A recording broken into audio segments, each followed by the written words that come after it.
आजकल crime stories देख के लोगों को लगता है कि फिल्मी दुनिया में जो कुछ दिखता है वो बहुत रियल और बहुत सही होता है। लेकिन एक्चुअल में जब उस पे लोग ट्राई करते हैं तो उन्हें पता चलता है कि उन्होंने बहुत बड़े गंभीर अपराध को अंजाम दे दिया है।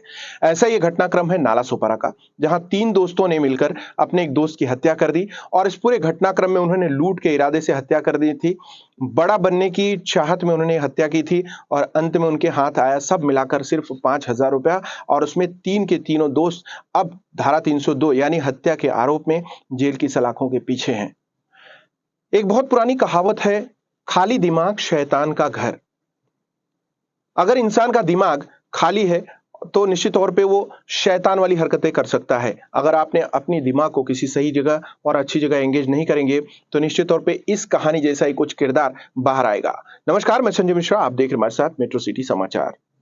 ये कहानी एक अपराध की कहानी है जो पिछले 2 दिन पहले ये घटना हुई है और इस पूरे घटनाक्रम को जो ट्रेस आउट करने में, जो ओपन करने में घटनाक्रम को अंजाम दिया है वो क्राइम ब्रांच की टीम है। मीरा भाईंदर वसई विरार आयुक्तालय की क्राइम ब्रांच यूनिट नंबर 2 जो वसई की है यूनिट, उन्होंने इस पूरे घटनाक्रम को ओपन करने में, इस घटना के खुलासे करने में उन्होंने सफलता हासिल की है और वो भी मात्र 48 घंटों में। जानते हैं घटनाक्रम क्या है। तो अपराध की इस कहानी की शुरुआत होती है नाला सोपारा से। नाला सोपारा में एक बेरोजगार युवक आता है नदीम, जो नाला सोपारा के पूर्व एरिया के वाकनपाड़ा में रहना शुरू करता है और वहां पे चाइनीज का जो बिजनेस है करने वाला, चाइनीज का ठेला लगाने वाला एक सूफियान नाम का युवक, इन सब की उम्र 22-23 वर्ष है। तो ये सूफियान जो है वहां पे चाइनीज का ठेला लगाता था और वहां पे अक्सर नदीम उसके पास जाकर समय बिताता था। तो नदीम उसके पास गया सूफियान को और कहता है कि मैंने अपने गांव से पिस्टल लाई है और मेरे पास गोलियां भी हैं, तो हमारे पास अभी सामान है, क्यों ना हम लोग बड़ा काम करके बड़े आदमी बन जाएं। और ये जो फितूर उसके दिमाग का था उसने सीधा सुफियान के दिमाग में डाल दिया। अब दोनों के खुराफाती दिमाग शुरू हो जाते हैं और वो खोजना शुरू करते हैं कि बड़ा पैसा कहां से कमाया जा सकता है, क्योंकि उनके पास पिस्टल भी है और गोलियां भी है। मामला वो लोग ढूंढने लगते हैं कोई शिकार की किसको शिकार बनाया जा सकता है और इस खोज में वो आसपास के अपने एक दोस्त का पहचान करते हैं। अक्सर दोस्तों में आपने देखा होगा कि एक दूसरे का बिजनेस जानते हैं, कितना बिजनेस चलता है, कैसा होता है। तो नॉर्मली भंगार का बिजनेस करने वालों को भंगार खरीदना रहता है, उसके उसके जेब में 2-4 हजार रुपए पड़े ही रहते हैं। तो इस हिसाब से उन लोगों को लगता था कि जो कमरुद्दीन चौधरी, जो इस मामले में जिसकी हत्या हुई है उसका नाम है और वह भंगार का धंधा करता था यहाँ पे नाला सुपारा पूर्व के वाकनपाड़ा में। तो वो भी इन दोनों तीनों के बीच में घुला मिला था, आता जाता था, बातचीत होती थी। लेकिन वो अपने पैसे कितने कमाता है, इस सब की जानकारी उनको बता देता था कि मेरे पास पैसे जेब में पड़े हुए हैं।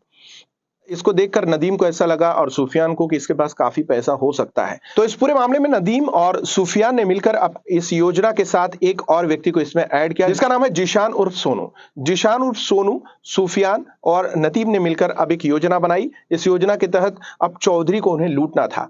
कमरुद्दीन चौधरी जो भंगार का व्यवसाय करता था, इन तीनों ने मिलकर उसे इस बहाने से कि चलिए हम लोग चलते हैं भिवंडी और मेरे पिताजी वहां पर एक भंगार का वो भी बिजनेस करते हैं, तो वहां से आपको कुछ सामान जो है खरीदना होगा और आप पैसे वगैरह लेके हम लोग के साथ चलिए। इस योजना के तहत उन्होंने कमरुद्दीन को अपने साथ में ले लिया और कमरुद्दीन चौधरी साथ में नदीम, सुफियान और जीशान, ये तीनों भी साथ में हो लिए। तो प्लान के मुताबिक कमरुद्दीन चौधरी की बाइक पर सुफियान और नदीम दोनों सवार हो गए। इसके साथ सोनू को एक अलग बाइक से उनके साथ पीछे पीछे आने के लिए कहा गया। प्लान के मुताबिक ये लोग कमरुद्दीन को पहले भिवंडी के रास्ते पे लेके गए, ये कह के कि उनमें से किसी का पिताजी जो है वो भी भंगार का व्यवसाय करता है और वहां पर कमरुद्दीन को ज्यादा भंगार कम पैसे में मिल सकता है, ये लालच देकर उसको उस रूट पे ले जाया गया। उसके बाद भिवंडी जाने के बाद उनको तो पता ही था कि किसी ना किसी तरीके से इसको टाइम पास करना है। वहां पे उसके पिताजी तो थे नहीं, तो उसने क्या कहा कि पिताजी यहाँ पे अवेलेबल नहीं है, हम आपको दूसरी जगह लेके चल रहे हैं, वहां से आपको भंगार का जो है सामान मिलेगा। वहां से लेने के बाद दूसरी लोकेशन पे लेके जाते हैं और वहां पर भी कुछ नहीं होता है। उसके बाद धीरे धीरे समय बीत जाता है, दोपहर का समय हो जाता है, तो ये लोग प्लान करते हैं कि किसी रेस्टोरेंट में खाना खा लेते हैं। तो वो खाना खाने में लगभग 2 से ढाई घंटा इन्होंने गुजारा, जिससे शाम हो जाए। उसके बाद वहां से वो लोग रिटर्न आते हैं और रिटर्न आने के दौरान पारोल गांव पड़ता है जो मांडवी पुलिस स्टेशन क्षेत्र में आता है। वहां पर आने के बाद बाइक पे सवार, क्योंकि यहाँ पे आपको बताना जरूरी है कि जो कमरुद्दीन था, कमरुद्दीन भंगार का व्यवसायी, उसके बाद नदीम और सूफियान, तो उसमें से बीच में बिठाता है कमरुद्दीन को और सूफियान और नदीम आगे पीछे बैठते हैं बाइक पर और जिस तरीके से गाड़ी वो लोग चलाना शुरू करते हैं और वो गाड़ी धीरे धीरे, उनकी बाइक थोड़ी दूर चलकर आती है और वहां पे पीछे से पिस्तौल निकाल कर और कमरुद्दीन के जो है सिर में गोली मार दी जाती है और कमरुद्दीन वहीं पर ढेर हो जाता है। इस पूरे घटनाक्रम के बाद जब उसकी पॉकेट की तलाशी लेते हैं लोग, उसकी लाश को वहां फेंक देते हैं और पॉकेट से कुछ पैसे निकलते हैं, उसको निकाल लेते हैं और उसका एटीएम डेबिट कार्ड ले लेते हैं। एटीएम डेबिट कार्ड लेने के बाद वो लोग इस अंदेशा में थे कि इसकी जेब में काफी पैसा होता है तो निश्चित तौर पे इसके अकाउंट में भी काफी पैसा होगा।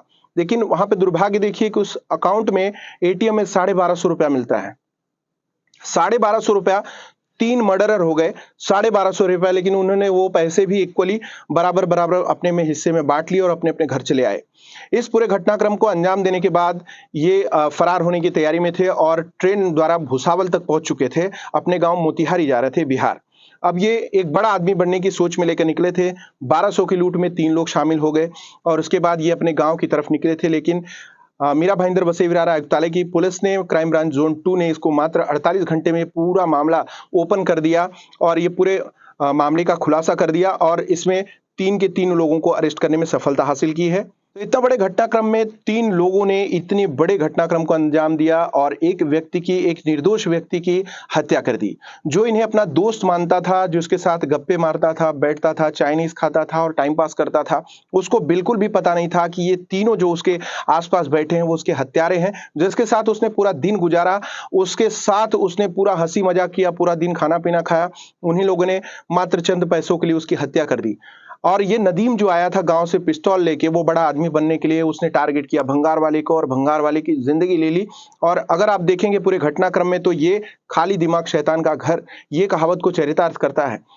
तो इस पूरे मामले में डीसीपी ज़ोन 2 के अविनाश अंबुरे ने जो जानकारी दी है, आइए देखते हैं उन्होंने इसके बारे में क्या कुछ डिटेल बताई है। हथियारों के साथ कैसे संभव हुआ? हमारी पूरी टीम उसमें पीआई रनवरे, एपीआई कामले और उनकी पूरी यूनिट 2 की टीम पूरे ऑफेंस जिस दिन हमें ये घटना की हमें मालूमात हुई, उसी दिन से हमारी पूरी टीम इसमें काम में जुट गई थी। हमारे गोपनीय सूत्र भी उसमें उन्होंने हमारे काफ़ी सहयोग किया और पहले हमने सूफियान को जब हमने ताबे में लिया तो उसके पास से पूछताछ में हमें पता चला कि और 2 आरोपियों ने उसके साथ में इस गुने का अंजाम किया है। इसलिए ये पूरा 48 आवर्स में हमने सूफियान, उसके बाद में सोनू जावेद खान और उसके बाद में नदीम को हमने ताबे में लिया। 13 तारीख को मांडवी पुलिस स्टेशन के हद में पारोल भिवंडी रोड पे एक अज्ञात इस्म का किसी अज्ञात लोगों ने उसका खून किया है। इतनी इन्फॉर्मेशन हमें मिलने के बाद मांडवी पुलिस स्टेशन में सीआर नंबर 166/22 के तहत 302 का मामला दर्ज हुआ। मामला दर्ज होने के बाद में इमीडिएटली लोकल पुलिस स्टेशन और हमारे क्राइम ब्रांच की टीम इन्वेस्टिगेशन में लग गए। लगने के बाद में हमें पता चला कि जो इस्म जिसका खून किया गया था उसका नाम कमरुद्दीन चौधरी है, जो रहने वाला नाला सोपारा का है और जो भंगार व्यवसाय में काम भी करता है। उसके बाद में हमारे गोपनीय सूत्रों से पता चला कि कमरुद्दीन चौधरी किसी दोस्त के साथ में भिवंडी किसी काम से गया था। वो पता करने के बाद में हमारी यूनिट 2 के सभी ऑफिसर्स और टीम ने मोहम्मद सूफियान जाकिर हुसैन शेख को हमने ताबे में लिया और उसके बाद उसके पूछताछ में हमें पता चला कि सूफियान ने उसके साथ में उसके 2 साथीदारों ने एक गावटी पिस्टल से जो मयत है कमरुद्दीन का, उसके पर 2 राउंड फायर करके उसका खून किया था। इतनी इन्फॉर्मेशन मिली। उसी में हमने सूफियान को ताबे में लिया और उसके साथ में जो 2 लोग थे उसमें से सोनू जावेद खान को हमने पहले ताबे में लिया और उन दोनों के पूछताछ में पता चला कि ये जो नदीम शेख है ये ट्रेन से बिहार की तरफ जा रहा था। तो इमीडिएटली हमारे टीम ने वहाँ के रेलवे पुलिस से कांटेक्ट करके भुसावल रेलवे स्टेशन से वहाँ से उसको हमने गिरफ्तार कर लिया। इसी इम्पॉर्टेंट ऑफेंस में हमने तीनों आरोपियों को 48 आवर्स के अंदर हमने गिरफ्तार किया है और साथ ही उनका जो वेपन जो इस गुने में इस्तेमाल हुआ था, जो गावटी पिस्टल है, उसको भी रिकवर किया है। करीबन 36 राउंड हमने बरामद किए हैं। साथ ही साथ जो मोटरसाइकिल जो गुने में इस्तेमाल की गई थी उसको भी हमने जब्त कर लिया। तो पैसों का चोरी या पैसे उसके पास से निकालने के लिए इन्होंने ये किया है, ऐसा लगता है। सर, ये जो हत्यारे ये लोग क्या काम करते थे और जो मृत हुए वो क्या काम करता था? इनकी पहचान कैसी थी? जो मयत है कमरुद्दीन है वो भंगार का काम करता है और जो सुफियान है वो इसका दोस्त था काफ़ी सालों से, और उसकी चाइनीज़ की गाड़ी है जहाँ पे वो नाला सोपारा में लगाता है, और उसके जो बाकी के दो साथीदार है वो वही गाड़ी पे उसके साथ में उनकी पहचान हुई तो थी। सर ये प्लान के तहत हत्या हुई है क्या? पूरा एक प्लान जी के तहत इन जी लोगों ने? जी। सर ये आपने जो हथियार बरामद किए हैं तो ये उनके पास से कहाँ से आया है, वो उसके बारे में कुछ पता अभी चला सर? उनकी 22 तारीख तक कस्टडी हमको मिली है सभी आरोपियों की।